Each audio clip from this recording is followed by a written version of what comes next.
नमस्कार, आप देख रहे हैं छपरा दस्तक और आज हमारी उपस्थिति सराय बख्श मठ पे हुई है और हमारे साथ संत मुरारी स्वामी जी हैं। तो चर्चा करने से पहले आपको बता दें कि बड़ी खबर आ रही है और कहीं ना कहीं जिस तरह से लोक गायिका देवी अविवाहित होकर मां बनी है, जिसको लेकर सोशल मीडिया पे बधाई का तांता लगा है।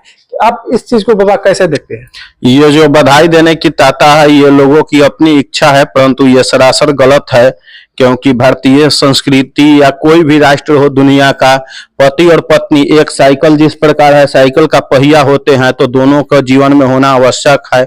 और अविवाहित जब कोई इतने बड़े पद पर रहने वाले लोग, इतने लाइक गायिका हैं, उनके जितने भी फॉलोअर्स हैं, सुनने वाले हैं, जानने वाले हैं, मानने वाले हैं, वे लोग भी इस प्रकार के कदम जब आगे बढ़ाएंगे तो समाज के लिए विघटन होगा। आज देख रहे हैं समाज में किस प्रकार से पति पत्नी को मार रही है, पत्नी पति को मार रहे हैं। और इतना ही नहीं, युवा जो हैं अपने बाल अवस्था में ही शादी होने से पहले अपने ब्रह्मचर्य को नष्ट कर दे रहे हैं, पढ़ाई लिखाई से भटक जा रहे हैं। और ये जो घटना है, ये समाज को असंतुलित करने वाली घटना है। इस प्रकार की घटना नहीं होनी चाहिए, इसका पुरजोर विरोध होना चाहिए, क्योंकि ये सही नहीं है। क्योंकि जो पति है पत्नी है, उसे समाज बनता है, समाज से देश बनता है, राष्ट्र बनता है, दुनिया बनता है, इसी से चलता है। अब मान लीजिए तराजू का एक तरफ का पलड़ा हो और दूसरे तरफ का नहीं हो, तो वो काम करेगा ही नहीं। अब आप सोचिए कि डिजिटल आ गया है, तो डिजिटल में आ गया है तो लोगों को सुनने में आता है कि 2 किलो 5 किलो इसी तरह गायब हो जाता है। तो जो पति पत्नी है, कभी कभी ऐसी जीवन में परिस्थितियां आ जाती है कि आप इतना बेचैन हो जाएंगे, व्याकुल हो जाएंगे, कोई टेंशन हो जाएगा, तो आपको समझ में नहीं आएगा कि आपको क्या करना है। तो आपकी जो दुख होगा अपना पति को बताएंगे, अपना पत्नी को बताएंगे, तो आदमी को बहुत शांति मिलता है।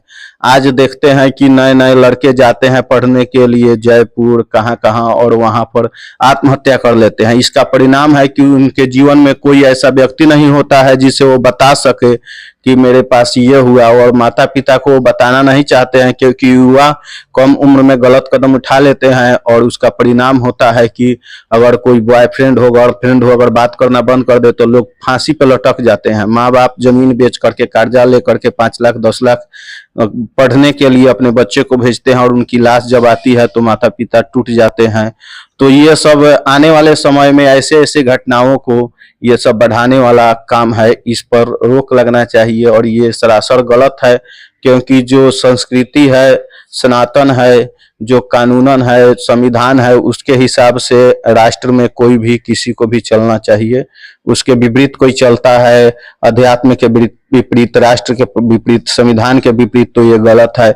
अगर पहले से ही ऐसा होता तो पंडित जवाहरलाल नेहरू नहीं शादी करते, महात्मा गांधी विवाह नहीं करते, वे लोग इसी तरह से अपना बच्चा पैदा कर लेते, परंतु ऐसा नहीं था। डॉक्टर भीमराव अम्बेडकर विवाह नहीं करते। परंतु ये सब अभी जो समाज को विपरीत दिशा में ले जाई जा रही है, इसका परिणाम बहुत ही घातक होगा। युवा वर्ग के लिए खासकर दिग्भ्रमित करने वाला यह निर्णायक कदम है।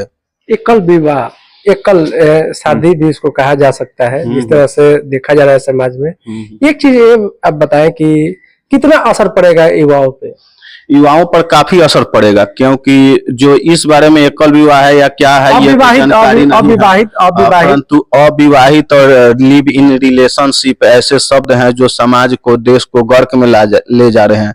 पहले स्वामी विवेकानंद जैसे युवा हमारे देश में पैदा होते थे, सुभाष चंद्र बोस जैसे, भगत सिंह जैसे युवा पैदा होते थे, झांसी की रानी जैसी माताएं बहनें पैदा होती थी, तो देश के लिए वो लोग अपना योगदान करते थे, टूटते नहीं थे, देश को जोड़ते थे। वीर कुंवर सिंह जैसे बुजुर्ग होते थे कि जब देश पर हानि होती थी, क्षति होती थी, जब राष्ट्र की बात आती थी तो अपना हाथ काट देते थे, अपना गर्दन खुशी खुशी कटा लेते थे। तो ये सब जो है, ये बेवकूफी कदम है। इस पर सरकार को ऐसा संविधान के तहत इस पर रोक लगाना चाहिए, क्योंकि समाज विचित्र हो जाएगा और इससे बहुत परेशानियां होगी आने वाले समय में।